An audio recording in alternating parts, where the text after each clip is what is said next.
For this first lecture, we shall be dealing with arithmetic, percentages, decimals, fractions, and ratios, and the algebra of single variable and multiple variable monomials, reduction and simplification, and factoring.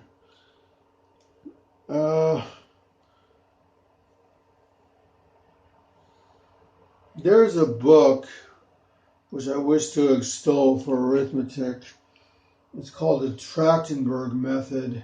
It's the name of the book. It tells how to multiply, how to do arithmetic quickly. So you pull little secrets and tricks and manipulate most integers very easily using it.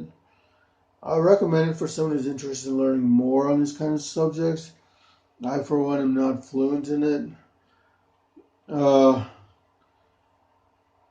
Also, the methods I use are purely conceptual. They're based in physics, like real physics, but they're also conceptual, kind of little tricks, and fairly manipulative. They're symbolic. But let's begin with arithmetic. Now, there's also a retail version of the Trachtenberg method out there called Brenetics by Mike Beiser, I think his name is. And it's a learning package that's sold for like $40, in which you can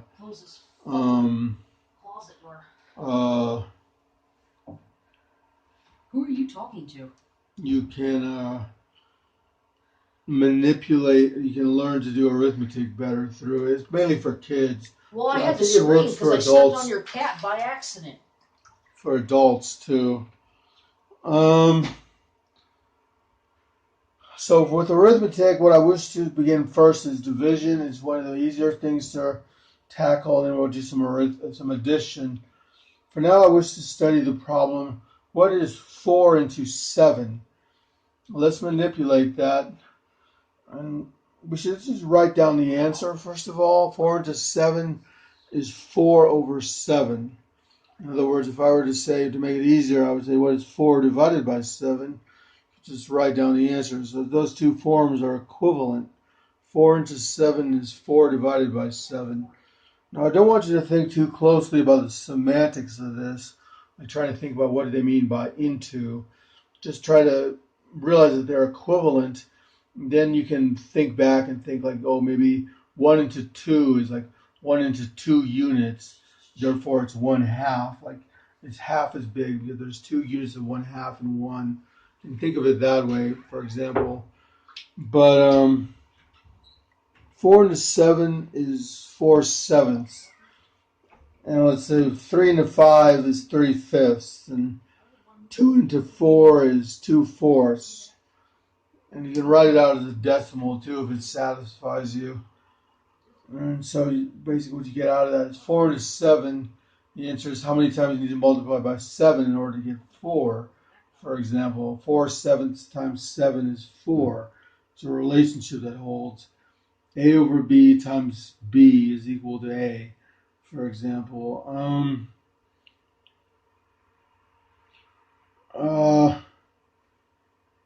With respect to arithmetic, we also need to learn to use percentages, decimals, and more advanced ratios. So I'm going to begin with the second problem. What is 1/2 into 1/4? That's a little bit harder. It confuses people at times. You just write 1/2 over 1/4. And then how do you reduce that? My method is different than most people. Most people will tell you need to normalize the denominator. I don't use methods like that. Instead, I use something called equilibrium, where you multiply the top and the bottom by the same thing, and you cancel terms. So you multiply the top and the bottom times 4. So 4 over 4 is 1. And you can cancel the 1/4 in the denominator. You get 1/2 over 1/8, 1/2 over 4, I think it is. Let's see if that's correct. No, it's 1/2 over 2, 1/4. So it makes sense after a while, like the way it works, like dividing both sides by 4. Um,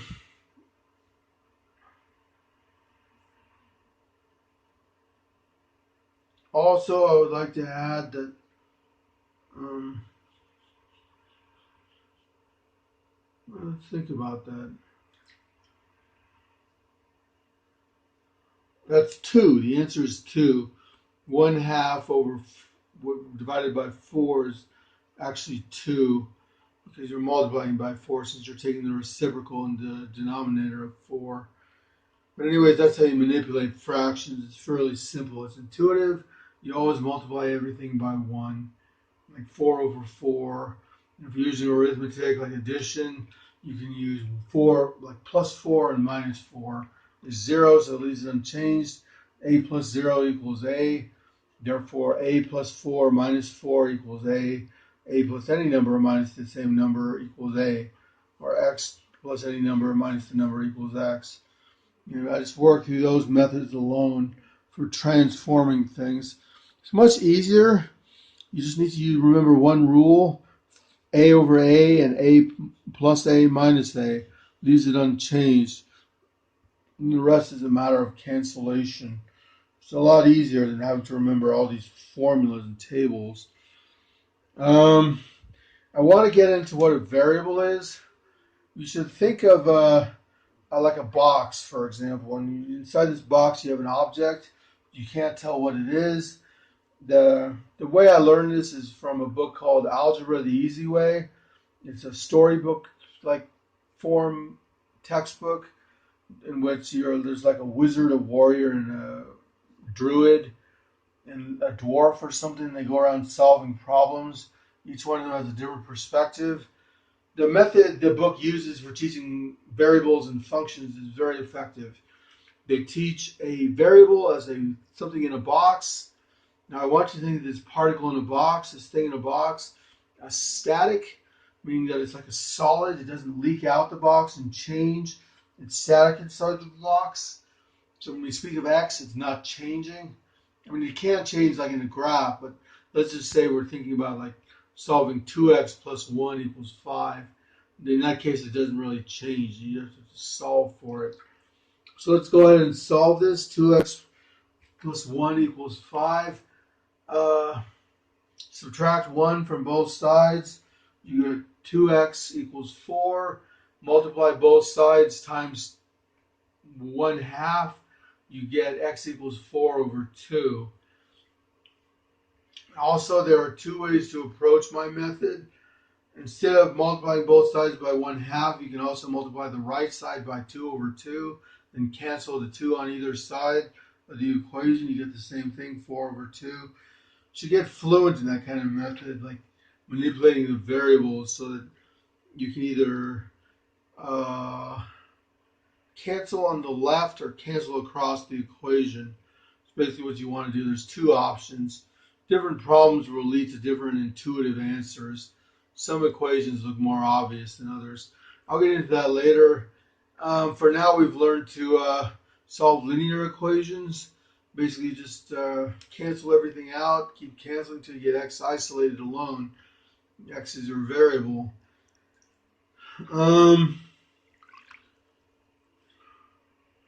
I want to touch upon what is meant by a function.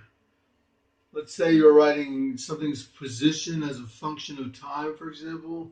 You write x equals x of t, x open parentheses, t close parentheses. That's a function. Since we know that x cannot be in multiple places at the same time, since it's a static object, we also know that it has only one value for each time point in time. Therefore, it's single valued. And this is the definition of a function. It's basically a characterization of something in space where you have a space coordinate in terms of time, and you write out the coordinates in terms of the time variable. For instance, x equals t squared, which is a parabola, or x equals t, which is a line. We'll get more into graphs later. I don't really want to get into the complexities of graphs. I tend to teach beginning algebra students some elementary calculus for evaluating the slope. Just teach that the slope of t squared is 2t, for example. And you can deal with it that way. It makes it a lot simpler to imagine it that way, dealing with the instantaneous slope. Just a formula I have beginning algebra students learn. I just find it kind of enhancing. What I want to get into now is on some more arithmetic of my method of cancellation. Suppose we have x squared equals 2. We can write xx equals 2. Therefore, we need a number which times itself equals 2. There are ways to deal with this which are actually kind of ingenious, which might seem a little bit counterintuitive. You would think it was strange at first. You can divide both sides by x. And so you get x equals 2 over x. And you can substitute back in for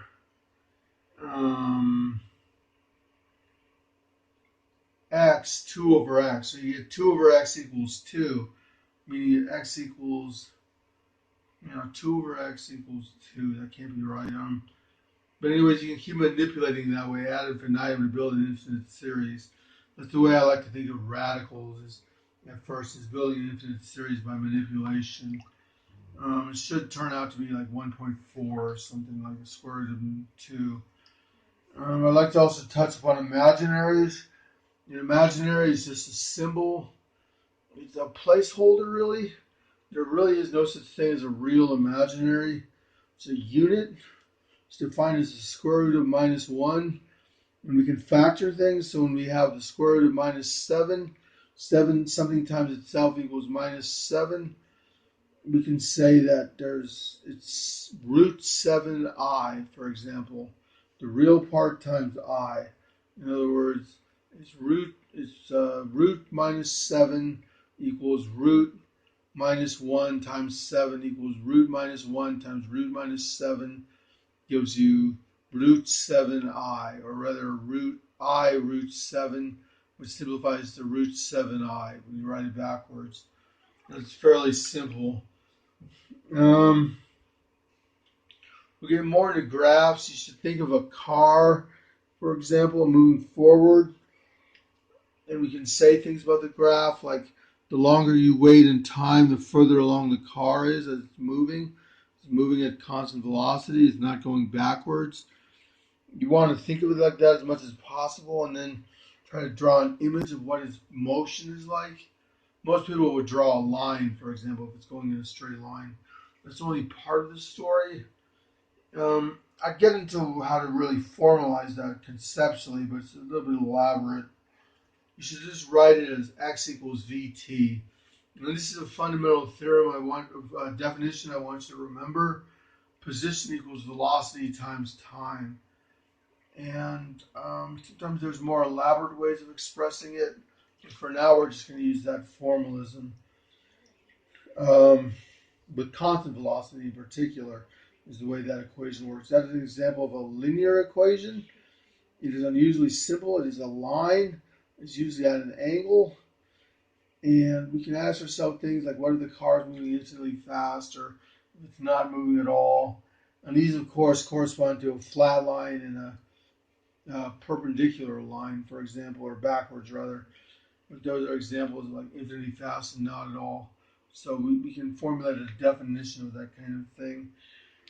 I just kind of see intuitively where it leads to say something either zero or infinite slope. And the slope is v, the coordinate, the independent variable is t, and the dependent variable is x. So we just work with it that way. We have an equation for speed in terms of velocity. And we can solve for any of the three variables, x, v, or t. Of course, v equals x over t, and t equals x over v, and things like that. But should definitely remember v equals x over t. It's basically just displacement over time. It's the definition of velocity, actually. Actually, very easy to think about velocity. It's just how far something moves in a given amount of time. Like, it's called a rate of change. And like when the position is changing, what the rate is per unit of time, like the speed at which something changes or the speed at which something moves, rather. You should think of it that way. It's just simpler to think of it that way. Later on, we'll get into more elaborate curves, like things that arc and things that are bent and things that are like highly curved and three-dimensional and stuff. You'll find that it's all reducible to a much simpler planar form in a lot of examples. But yeah, they just want to think of a line now and how simple that is and the utility of it. Like a lot of things move in a line, like a particle going down a hill or a man falling off a cliff. Actually, that's quadratic, but we can examine that too eventually. But for now, we just want to think of a line. Um, the quadratic equation is something I usually don't teach in first semester algebra. Um, it involves completing the square, which is a bit elaborate for beginning students. It's my method for computing the discriminant, for example, which is a way to compute a quadratic equation. It's important to define terms, what do you mean by a quadratic. Uh, I recommend, once again, Algebra the Easy Way. I forget who writes it, but it really is a pretty good book. It's probably not the best, but not bad for teaching some of the rudiments. A lot of people have a hard time with a function and a variable, for example. They don't know what they mean by x. You should think of x as a placeholder.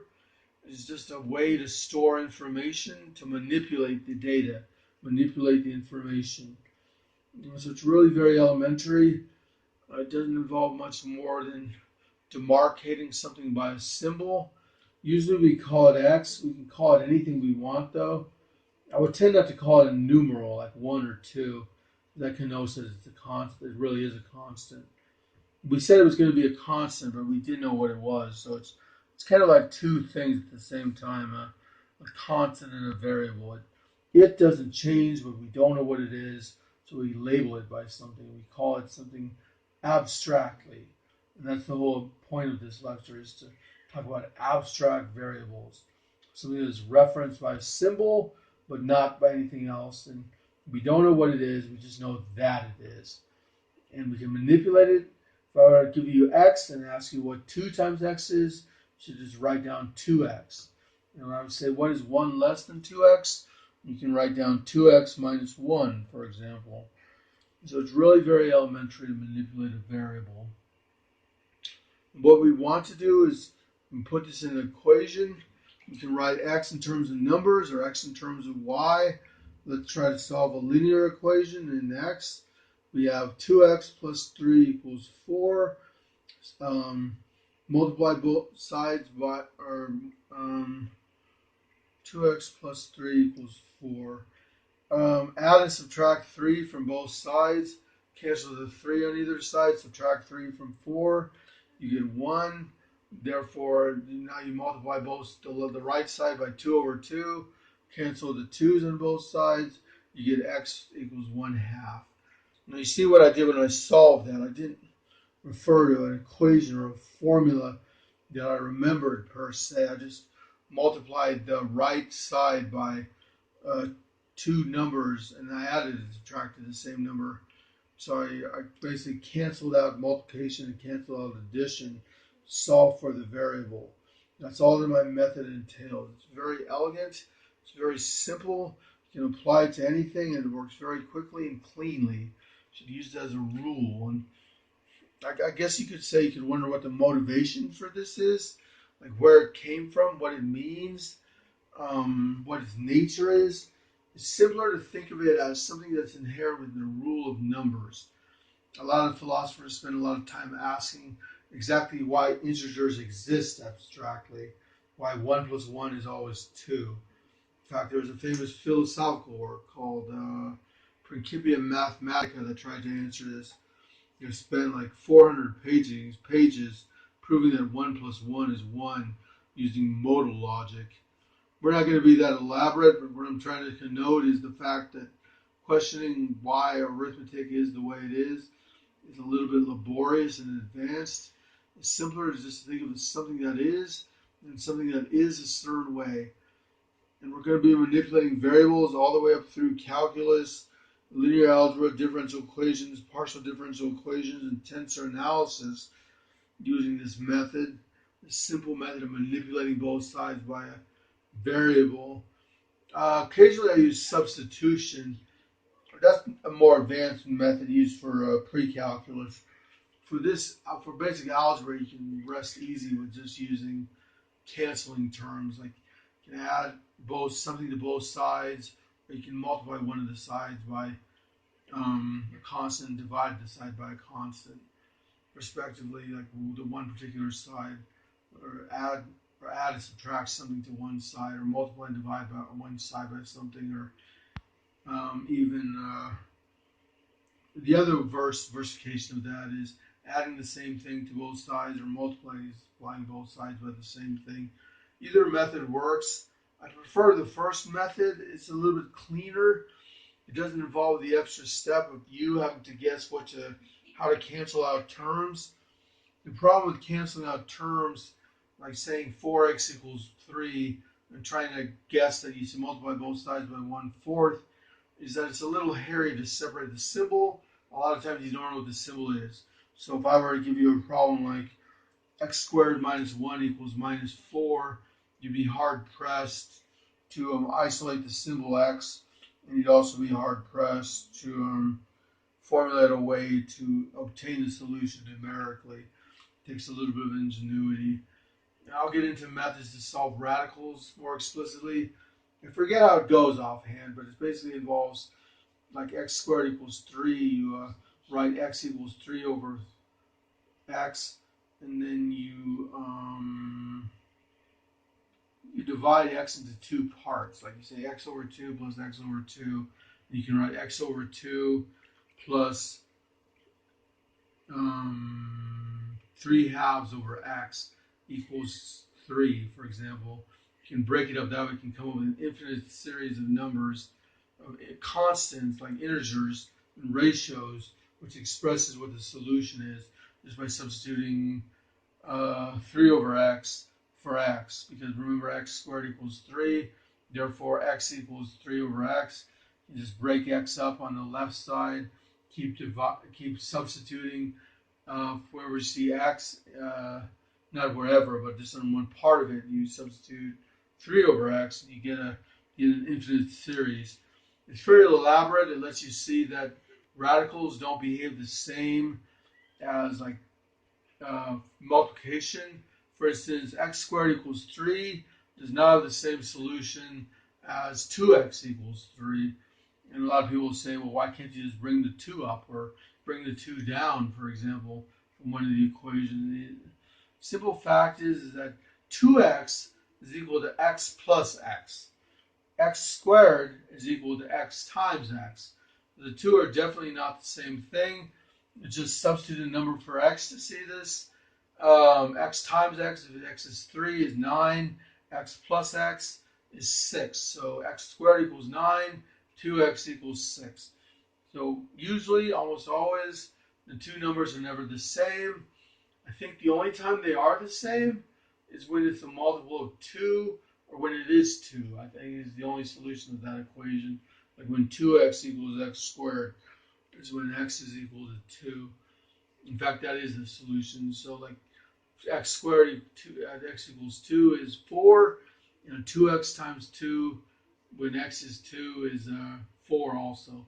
That's the only time you'll get a congruent solution for that equation.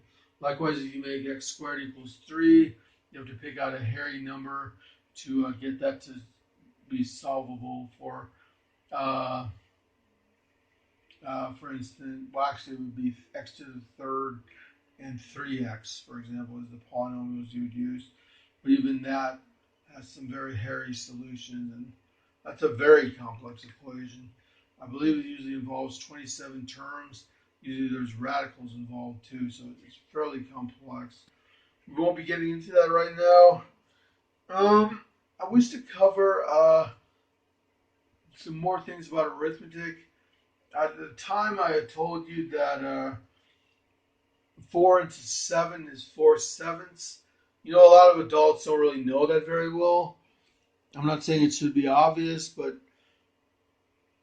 you know, it's just a problem that a lot of adults have. They don't know how to interpret 4/7 then, and they don't know how to interpret the meaning. I want to teach you the meaning of a numeric weight, like a numeric ratio. 4/7 is that number which divided by 4 equals 1/7, and 4/7 is also that number which multiplied by 7 equals 4, and 4/7 is also that number which, when multiplied by 7/4 equals 1, and 4/7 is also that number when subtracting 4/7 gives 0. So there's like 4 different elements you need to consider: 0, 1, upside down, negative. For example, the 4 ways to transform 4/7 into different terms. That is inherently its definition. There are other ways to define it, like let's say you have 4/7, you wish to express it in terms of 2. So you just break 4 into 2 times 2. You have 2 times 2 over 7. Factor 2/7, you get 2/7 times 2 equals your 4/7. Therefore, the relationship of 4/7 to 2 is 2/7. So there's a ratio involved. It's very simple. You just Another way of doing that is saying like A over B written in terms of C is equal to AC over BC, for example, and just break it up. You just break it one part up. It's fairly simple. It doesn't involve memorizing a whole bunch of formulas. You can just multiply both sides by C over C, or the left side by C over C. You get your equation immediately. And that's the strength of my argument, the strength of my method. So you don't have to remember tons of formulas to derive each particular equation, each particular relationship. You need to remember to leave things unchanged. Multiply by 1 or add 0. So you're going like A over A or A minus A, plus A minus A, for example. Leave it unchanged. You can do anything you want with it. At any time, too. So if you have like A times B plus C in parentheses, you can add D and subtract D from B. You get a similar result. You can also add D and subtract D from A. You get open parentheses A plus D minus D, close parentheses, open parentheses, B plus C, close parentheses. Then you can use distribution. And you should be familiar with commutative laws, distributive laws, and associative laws. Basically, the eight laws we'll be using in, there's not that many of them actually in arithmetic, but like for vector spaces and a linear space, there are 8 laws. 2 of them are commutative, 2 are distributive, 2 are associative, 1 is a negative element, and 1 is an identity element. It was like what I said before. It's basically multiplying by 1, adding 0, and the associative, distributive, and commutative laws, like the order of operations, how to break something up, and how to pair something up is what I believe the third one is. But those are the 3 ways of manipulating something, plus the 2 rules for leaving it unchanged. Um, those are 5 of the rules of linear spaces. The other 3 rules are that it commutes. The symbol works both ways for both a vector and a constant. That's a little bit elaborate. I really would tend not to teach beginning algebra students vector spaces. It's elaborate and it's fancy, but it's really unnecessary until you start working with matrices, for example, and then you'll need it. But until then, like matrices, linear spaces, multiple variables, at the same time, linear systems, it's really not necessary. So I won't push it too far. Let's just say there's an associative, a commutative, a distributive law, and a identity law, and an inverse law, zero law, a multiplicative law, and an additive law. Like a times 1 equals a plus 0 equals a. Those are the multiplicative and additive laws. And the associative is a times b plus c is equal to ab plus ac. No, that's the distributive. The associative is a times b times c is equal to A times B times C. Like you can group them in different orders. Like A times B then times C is equal to A times B times C. When you group B and C together, that's the associative law. The commutative law says that AB equals BA, and it's fairly general. And so like laws like that are basically composed linear spaces. It's also what composes arithmetic. Those are basically the 5 formulas you'll need with me. You need to do those fluidly and to combine them creatively. I'm not saying this will be firsthand easy, but once you get used to manipulating things through cancellation and manipulation and writing the same symbol on each side and then canceling out, for example, or writing it, dividing and multiplying by one symbol when it's on the other side too, and canceling out, will almost always yield a correct result. And like I said, there are advanced ways to solve something like x squared equals 3, breaking it up in a clever way. I teach that method primarily because it teaches you that radicals are transcendental, or at least maybe not transcendental, but algebraic, meaning they don't really obey many principles. It looks like a very uneven number, and it kind of is. I believe it's like 1.73228 or something is the square root of 3, or at least one of them. I introduced you to imaginary numbers. I don't want you to stress too much about imaginary numbers. It's one of the deeper concepts in undergraduate math, culminating in complex variables. Just try to think of it as a way to introduce a new kind of number to deal with negative radicals of negative numbers. It just simplifies things, and there are a lot of theorems out there which prove that complex numbers really are a good thing to use. They introduce a lot of neat new ideas, and there's a lot of new symmetries involved. That's mainly what math is. I would now like to conclude this lecture by going over what mathematics is and what mathematics isn't. Let's say we were trying to come up with a definition of mathematics. What is it? What is its characteristics?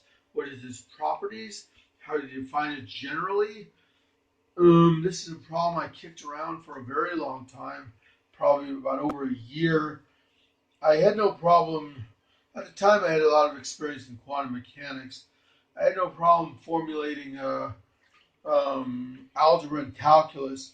I had considerable problems integrating geometry into it. It just looks much different.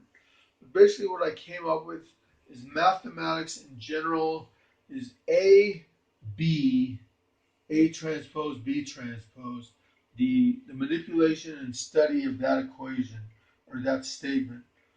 And by transpose, I mean altered. It means that A and B are altered in the same way according to the same rule.